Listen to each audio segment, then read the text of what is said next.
one coup where the Fijians are the ones who are the victims here. In 1987, it was the Indo-Fijians who were the victims. In the year 2000, they were also victims. But in 2006 onwards, we have so many decrees, which I will come to later, that have factored on the existence of the Fijians and their institutions. So when these decrees used to be enacted and broadcast, and no reaction at all from the Fijians, I used to look at them and wonder, you know, don't these people feel anything at all? And then I thought, you know, if there was a Martian, somebody who came from Mars, and arrived in Fiji, and looked at these Fijians, where there was no reaction at all. Great Council of Chiefs, gone, no reaction. Everybody from Fiji would be called a Fijian, no reaction. Goli Goli, from the surfing decree, you have no authority over the Goli Goli, no reaction. I thought, you know, if a person, Martian, was to come to Fiji, they would find Fiji very, very strange.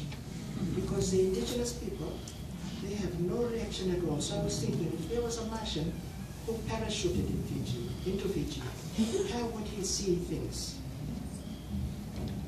He would see that in July 2014, from December 2006, where there has been no reaction at all to all the things that have impacted on the lives of different people, the different sectors of the community, and especially on Fijians, this Martian would look at the political parties and see that all the political parties have general secretaries, including Sodelpa. We have a very good general secretary. But there's one particular political party whose general secretary is also Attorney General and Minister for Elections. And this Marshal will find this very strange, because I'm sure in his own country, people would be hopping up and down and complaining. And no, this is illegal. But in Fiji, political parties have made this known, but there's no reaction. The General Secretary carries on with his other hats of Attorney General and Minister for Elections. So this particular party has a very clear advantage. Because as you know, with the media decree in Fiji, not everything that happens because of the censorship, not everything that happens we hear about because it is not reported in either the print, which is the newspapers, or on radio, or on TV. So many things that happen, we hear about it from the coconut virus. So thank God for the coconut virus. Because if it wasn't for the coconut virus, the reporters, you know, some of whom are very brave, they come out and they report some things and then they're sacked, just like that.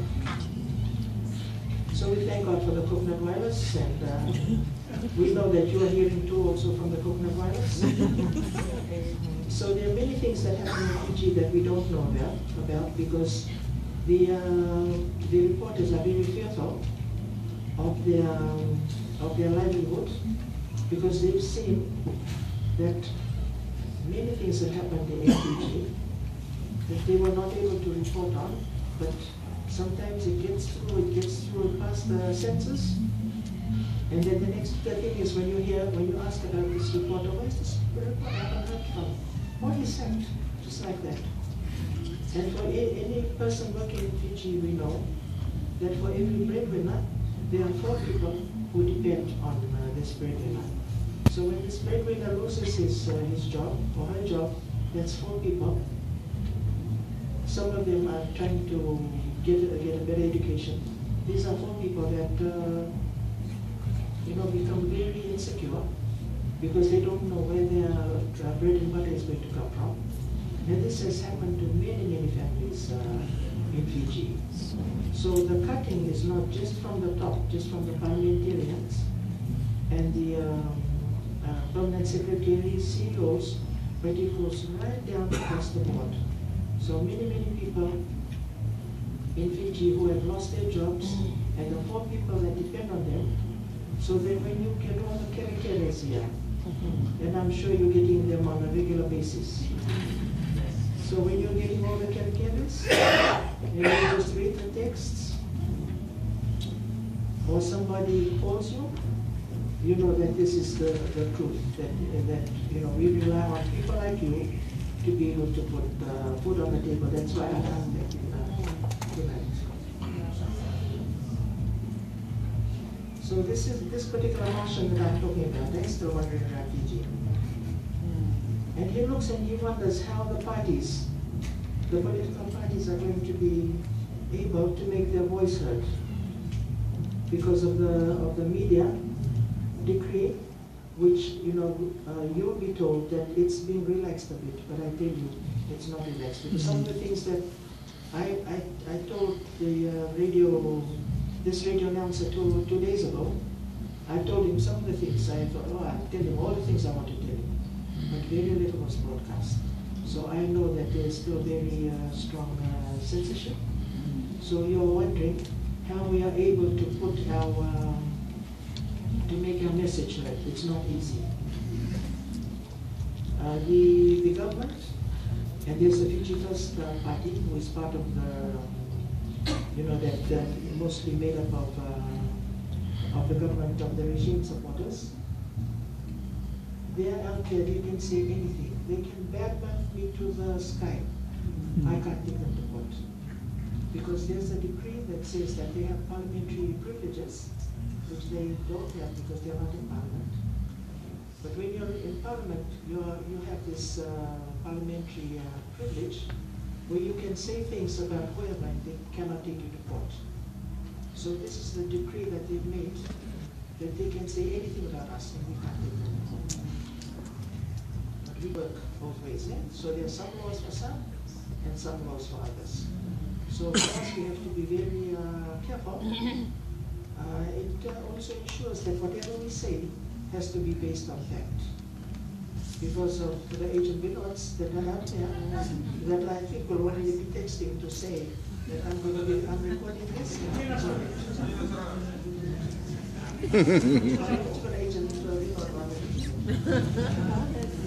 So for us, it is not easy. And I'm not saying this just for Sodapa, I'm saying this for all the other parties. That is why one of the first things that we decided to do, I know you have a very short time, so I'll keep my time very short. One of the first things we decided to do, because of the way the decrees have impacted on people's lives, we thought that we will go and visit the chiefs. Because there's no forum for them to meet. There's no Mosimoka Turama, there's no Mosini Turama.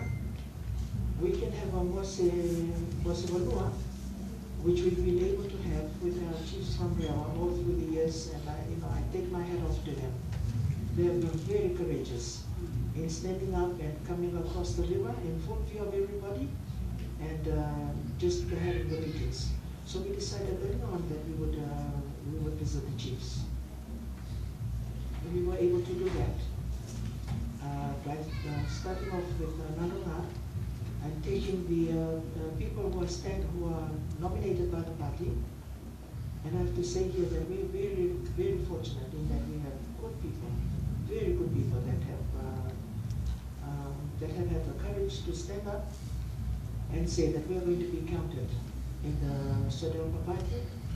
We put our names forward as nominees, knowing full well that not all of them are going to be elected. We know that out of the 50 that we're going to be naming from the Sodapa party, we know that not all 50 will get in. We have to be realistic. we know that the other parties, Fiji First included, will also attract good people, and they will also have people that will be elected to the into Parliament. So our party knows that out of the 50 that are standing, if we are lucky, God willing, we will get at least 50%, which means how many out of 50? That will be 25. So we've been very realistic. If we have 25, we will consider ourselves very blessed. That is why we have spoken with the Fiji Labour Party. We are realistic people in that after the elections, we will look at what kind of arrangements we will make, because they are very good people too that are in their lineup. And they are Fijians, they are Indians, and they are Indo-Fijians, and they belong to the other groups who call Fiji home. So we would like to be well represented in Parliament, and that is one of the reasons we have made arrangements with the Fiji Labour Party that we will talk together, we will have discussions as how we're going to make up the multi-party cabinet, and that will be done after the elections, not before. So that is one, so when you are voting, please vote for Sagarpa.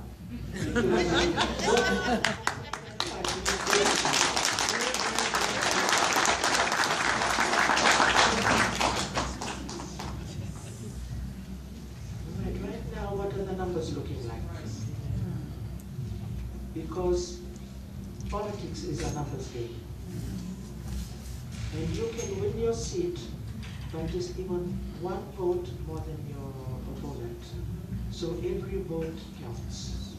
Now what we have found, we did just a very short, very small study in Rewa.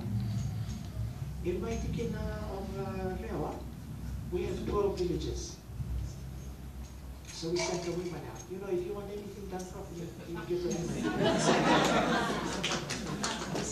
You know, I take my hat off to the women. Because the women,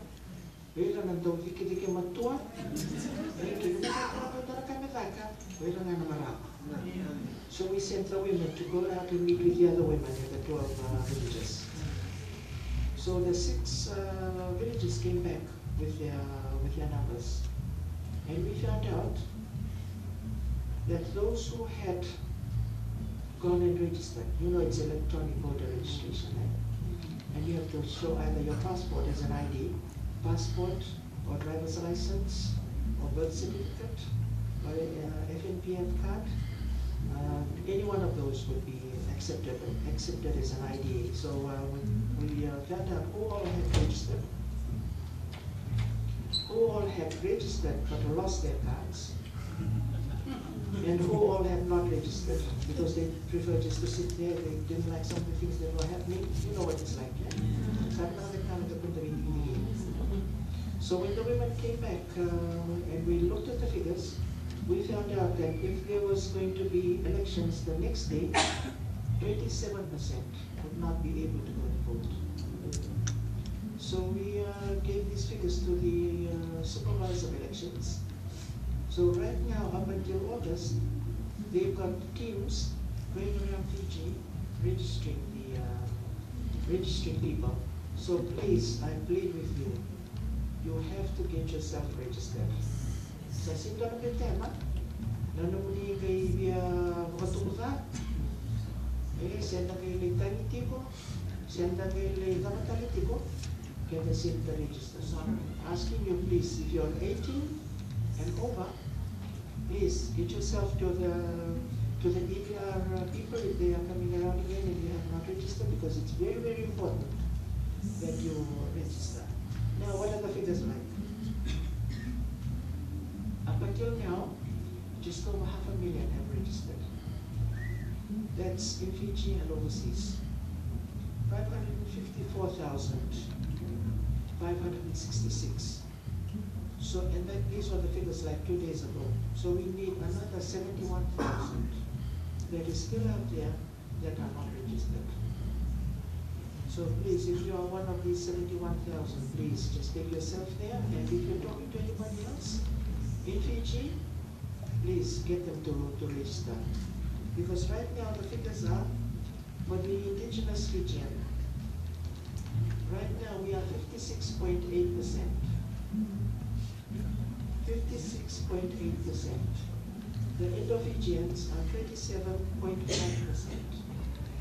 The others, these are the Melanesians, Kioans, Rambi, Pak European, Chinese, they make up 5.7%. 5.7%. So you can see that the indigenous Fijians make up over 50%. 56.8%. But we've been talking to one another and saying that these Fijians, get them by the way, pero hindi ko sa dito ko kaya nagpapamig tukot tarangira sa register siya. But sila kasi kaya mga nililiw. And then, you know, by default, we did not pay ourselves. So please make sure that that you get everyone who can be registered, 18 years and over, to be registered. And you know, we are only going again for elections because of the coup in 2006. And when you look at it, hardly anybody benefits from a coup. You know, I look around this room and I see many, many people who are here either from the 1987 coup, 1987 coup, or the 2000 coup, or the 2006 coup. Many of you would never have thought of leaving Fiji. But because of circumstances beyond your control, you are here. And you are here at a price. Some of you couldn't go back to Fiji to bury your loved ones. You've been able to make a big contribution, but you are not able to go back for the very important events that happen in the family. Some things that happen that you would have wanted to have gone back to attend. But because of the coup and its aftermath, many of you couldn't go back. So, you know, you're here at a price. But I also have to tell you that you are one of the lucky ones. You are able to make a life here for yourselves. You're able to make a better life for your family. Your children will become better educated. You will be able to help your family members back home, ensuring that they are able to carry out the family obligations. I'm sure many, many people in Fiji are thankful that you are here. But having said that, we look at the course as something that hardly benefits anybody. I look at Mr. Rambuka, and I see him sometimes as a very sad man, sometimes very, very lonely. You know, when I look at him, at one time, you know, he was a person who had so much glory. And there are other people who have carried out cause that are enjoying the glory. But you know, at what price?